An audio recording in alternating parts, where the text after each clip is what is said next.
Culture இருக்கு இல்லையா? இப்போ நானும் கொஞ்சம் ஏதாவது தம்ப்நெயில் வேணா கொடுத்துட்றேன். கதறி அழுத விக்னேஷ் அந்த மாதிரி தான் போட்டுக்கோங்க. மேடையை உடைத்த மாதிரி தான் போடுறதுக்கு எதையாவது ஒன்று போட்டு கொஞ்சம் ஹெல்ப் பண்ணுங்க. ஏன்னா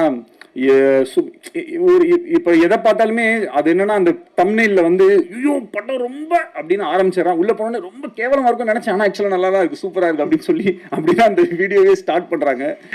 இந்த ராமசாமி என் பணம் கிடைச்சிரும்னு ஒரு பல பேர் வெளில இருக்காங்க. அது இந்த வாரம் நல்லா ஓடிடுச்சுன்னா இதுதான், அப்படி இல்லைன்னா ராமசாமி தான்.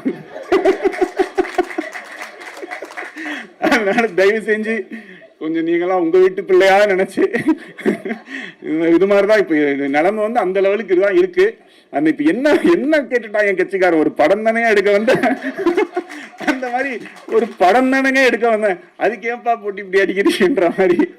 சிம்பிளா பண்ணு, காம்பாக்டா பண்ணு, சிம்பிளா பண்ணு, காம்பாக்டா பண்ணா நல்லாவே இருக்க மாட்டேங்குது, அதுக்கும் அடிக்கிறாங்க. இன்னும் அது எப்ப பார்த்தாலும் இதே மாதிரி எடுத்துக்கிட்டே இருக்குங்க. புதுசா ஒண்ணு பயங்கரமா பண்ணா அதுல எது இல்லையோ, நான் கேசரி பண்ணா மட்டும் ஏன் காரமா இல்லைன்னு கேக்குறேன். கேசரி எப்படி காரமா இருக்கும்?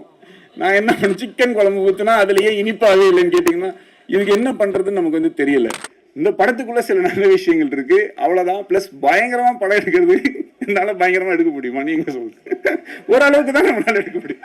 அந்த ஓரளவுக்கு எடுத்ததை கொஞ்சம் ஜாலியா வந்து பார்த்துட்டு அழகா அதை ரசிச்சுட்டு, உங்களுக்கு பயங்கரமா கோவம் வந்துருச்சா மனசுக்குள்ளேயே வச்சுக்கோங்க. இல்ல ஏதாவது என் ஃபோன் நம்பரோ இல்லை ஏதோ ஒன்று எங்கேயாவது ஒரு இடத்துல நிச்சயமா என்ன பார்ப்பீங்க, அப்ப சைட்ல வந்து என்ன சொல்லுங்க, ஏன்டா அப்படி பண்ணேன்னு. அதை விட்டுட்டு அதுக்கு ஒரு வீடியோவை போட்டு மொன்னு சொல்லி ஏன் அப்படி பண்ணி. ஸோ அதனால நிறைய மறுபடியும் சொல்லிக்கிறேன், செட்டில் பண்ணணும். ஸோ பார்த்துக்கோங்க.